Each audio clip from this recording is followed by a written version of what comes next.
Bonjour. Bonjour. Ok, c'est bon. Bonjour. Dans cette vidéo importante et éducative, nous allons voir le corrigé du brevet de physique-chimie 2025. Donc la seconde partie de l'épreuve de sciences du brevet 2025, série générale, tout simplement.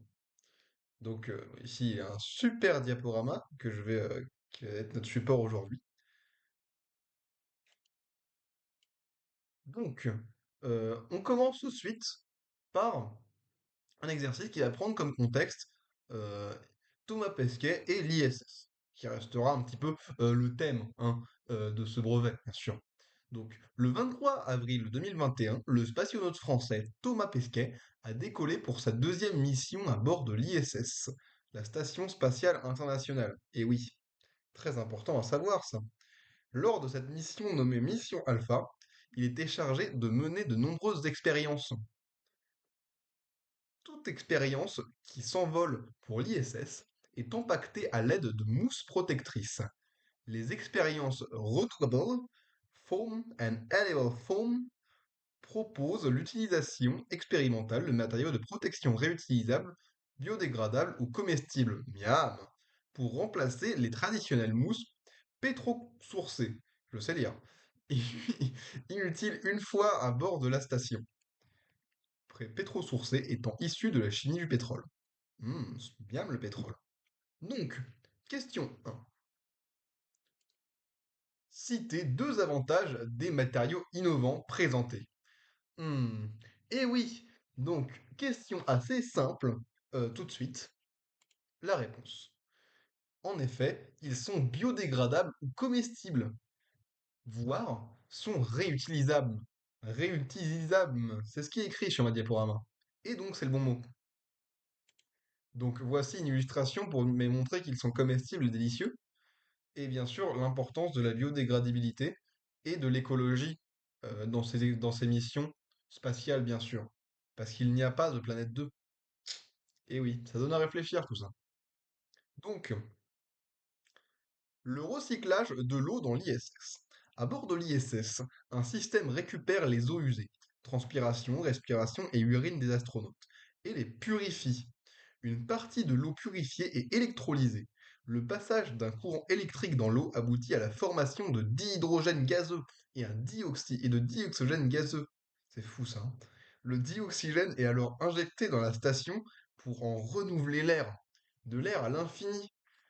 Ça me fait penser à des modes Minecraft sur lesquels j'ai joué. Bref. Question 2. Indiquez en donnant un argument si le dioxygène est un atome ou une molécule. Oui, question difficile cette fois. En effet, comme peu de gens le savent, le dioxygène est bien une molécule, puisqu'il a deux atomes d'oxygène. Attention, donc voici ce dioxygène, bien sûr.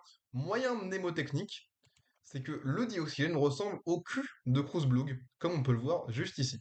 Voilà, si vous voulez vous rappeler un petit peu, c'est toujours bien de le savoir, de s'imaginer le cul de Kruzblug, bien sûr. Donc, ça c'est pour la question 2A. Maintenant, la question 2B. Un petit peu plus compliquée celle-là, je vais pas vous le cacher. L'équation de la création chimique qui modélise l'électrolyse de l'eau est 2H2O qui donne 2H2 plus O2. Choisir parmi les propositions ci-dessous celles qui sont correctes. Justifier ce choix. P1, 2 kg d'eau forme 2 kg de dihydrogène et 1 kg de dioxygène. La dinguerie.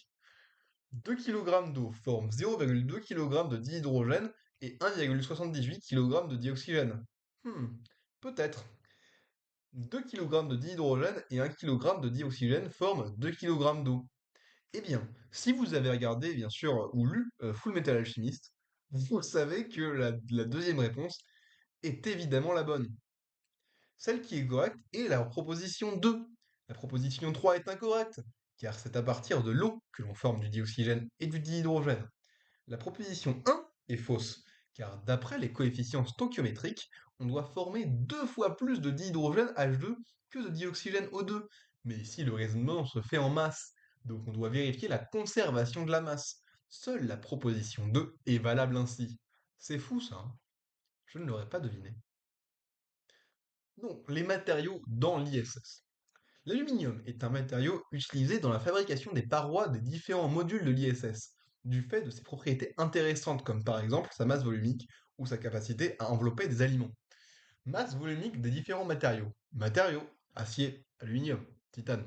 Masse volumique en G/ml. Fermez la parenthèse. 7,9, 2,7, 4,5.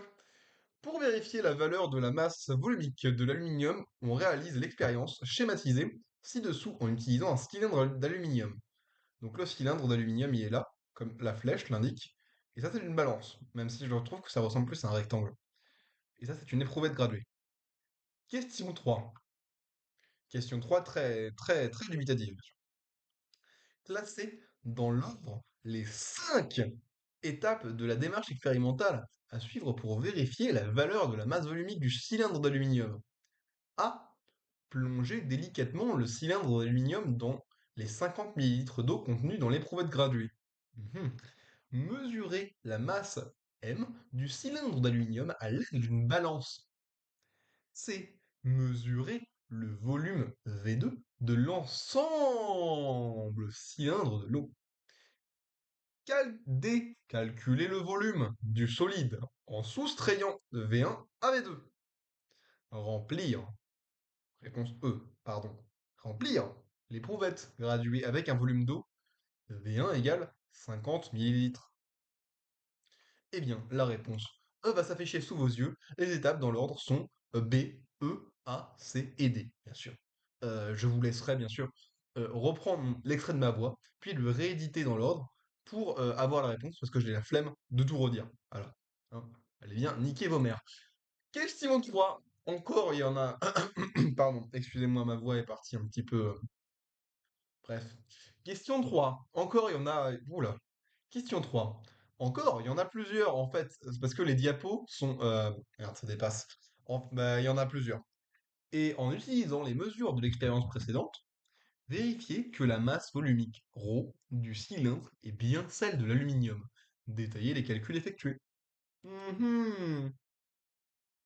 Et oui, ici, on a la classique formule ρ égale la masse sur le volume, bien sûr, avec cette merveilleuse vidéo faite par mon collègue euh, Martin, il s'appelle Martin, cet homme. Donc M est sur V. M est divisé. C'est dur. M divisé par V1 moins V2 égale 40,5 divisé par 65 moins 50 égale 2,7 grammes par millilitre puissance moins 1. Et oui, cette valeur correspond bien à la masse volumique de l'aluminium donnée dans le tableau. C'est vrai ça, comme on peut voir dans le tableau. On peut le voir. Hop. Regardez le tableau, il est là. Il est beau, hein. Ouais. Du coup, bon, c'est bon. Oui, le tableau. Il est là le tableau. Question 3, encore. 3C. En comparant les données du tableau intitulé Masse volumique, matériaux, expliquez le choix de l'aluminium pour la fabrication de différents modules de l'ISS. Et pourquoi pas l'acier? Parce que c'est quand même vachement plus stylé l'acier. Sauf que non, ce n'est pas l'acier. Parce que c'est mieux l'aluminium, parce que c'est plus léger. L'aluminium est le matériau qui a la masse de la volume. Oula, c'est dur de lire. L'aluminium est le matériau qui a la masse volumique la plus faible. Donc pour un même volume, la masse des matériaux sera plus faible avec de l'aluminium. Donc ce sera plus léger. Et oui, car comme peu de gens le savent, quand quelque chose est plus léger, il est en réalité plus léger. C'est le même processus que l'on fait avec, bien sûr, ce saumon avec du citron dessus, euh, que l'on emballe dans du papier aluminium. En fait, le vaisseau spatial, non pas le vaisseau spatial, c'est pas un vaisseau spatial, c'est l'ISS. L'ISS directement est emballé dans du papier aluminium, comme un pavé de saumon, sur lequel on aurait mis du citron. Sauf que le citron, ce serait... c'est quoi le citron du coup? C'est Thomas Pesquet? Peut-être que citron, c'est Thomas Pesquet. Je parlais de quoi déjà? Ah oui, du coup, les 16 levées du soleil. Sur Terre, une personne immobile ne peut pas voir plus d'un seul lever de soleil par jour, soit 24 heures. Et oui, un jour est égal à 24 heures. Merci de l'épreuve. Merci à l'épreuve de le préciser parce que tout le monde ne le sait pas forcément. Lors de sa première mission à bord de l'ISS, la mission Proxima, Thomas Pesquet a participé à la réalisation d'un documentaire intitulé 16 levées de soleil.